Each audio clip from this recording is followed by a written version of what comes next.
அம்புஜம் கிருஷ்ணன் எழுதிய ஓம் நமோ நாராயணா என்பது.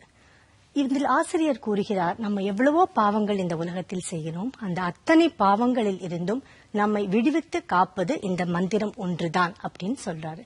அதேபோல் பக்தர்களை ஒருபொழுதும் கடவுள் கைவிட மாட்டார் என்பதனை அற்புதமாக பூந்தனம் என்பவது வாழ்க்கையில் நடந்த ஒரு உண்மையான சம்பவத்தை இந்த கதையில் நாம் காண இருக்க போறோம். குருவாயூரில் வீற்றிருந்து அருள் பாலிக்கும் நாராயணனுடைய மகிமையை இந்த பாடலில் காணலாம்.